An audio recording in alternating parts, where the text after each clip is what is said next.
Space is the boundless three-dimensional extent in which objects and events have relative position and direction. 1. In classical physics, physical space is often conceived in three linear dimensions, although modern physicists usually consider it, with time, to be part of a boundless four-dimensional continuum known as spacetime. The concept of space is considered to be of fundamental importance to an understanding of the physical universe. However, disagreement continues between philosophers over whether it is itself an entity, a relationship between entities, or part of a conceptual framework. Debates concerning the nature, essence, and the mode of existence of space date back to antiquity, namely, to treatises like the Timaeus of Plato or Socrates in his reflections on what the Greeks called chora, i.e., space, or in the Physics of Aristotle, Book 4, Delta, in the definition of topos, i.e., place, or in the later, geometrical conception of place as space qua extension in the Discourse on Place, Call fi al-Makan, of the 11th century Arab polymath Al-Hasan. Many of these classical philosophical questions were discussed in the Renaissance and then reformulated in the 17th century, particularly during the early development of classical mechanics. In Isaac Newton's view, space was absolute, in the sense that it existed permanently and independently of whether there was any matter in the space. 3. Other natural philosophers, notably Gottfried Leibniz, thought instead that space was in fact a collection of relations between objects, given by their distance and direction from one another. In the 18th century, the philosopher and theologian George Berkeley attempted to refute the visibility of spatial depth in his essay Towards a New Theory of Vision. Later, the metaphysician Immanuel Kant said that the concepts of space and time are not empirical ones, derived from experiences of the outside world. They are elements of an already given systematic framework that humans possess and use to structure all experiences. Kant referred to the experience of the space in his critique of pure reason as being a subjective, pure a priori form of intuition. In the 19th and 20th centuries, mathematicians began to examine geometries that are non-Euclidean, in which space is conceived as curved rather than flat. According to Albert Einstein's theory of general relativity, space around gravitational fields deviates from Euclidean space. 4. Experimental tests of general relativity have confirmed that non-Euclidean geometries provide a better model for the shape of space. Galilean and Cartesian theories about space, matter, and motion are at the foundation of the scientific revolution, which is understood to have culminated with the publication of Newton's Principia in 1687. 5. Newton's theories about space and time helped him explain the movement of objects.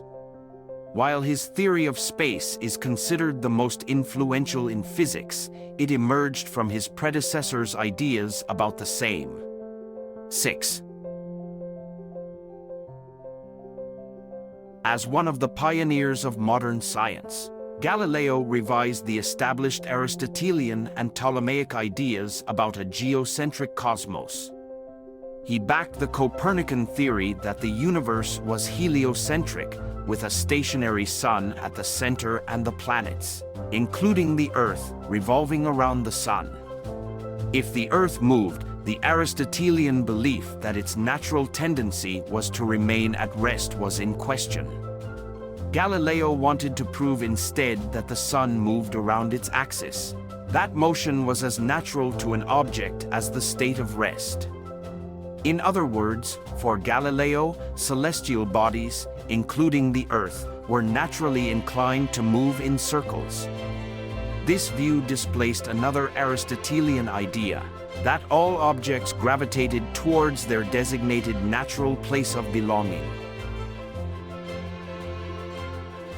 Descartes set out to replace the Aristotelian worldview with a theory about space and motion as determined by natural laws.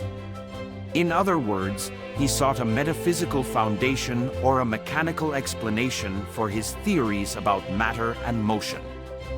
Cartesian space was Euclidean in structure, infinite, uniform and flat. 8. It was defined as that which contained matter.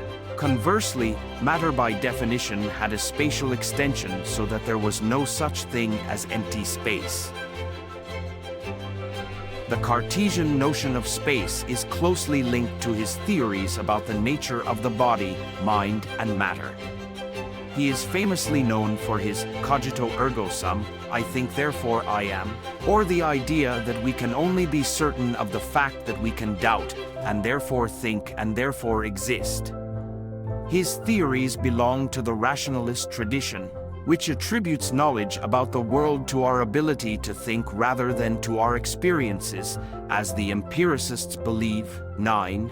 He posited a clear distinction between the body and mind, which is referred to as the Cartesian dualism.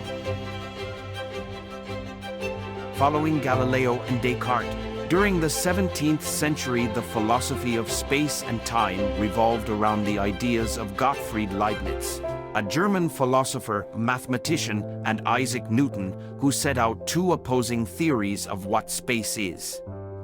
Rather than being an entity that independently exists over and above other matter, Leibniz held that space is no more than the collection of spatial relations between objects in the world. Space is that which results from places taken together. 10. Unoccupied regions are those that could have objects in them, and thus spatial relations with other places.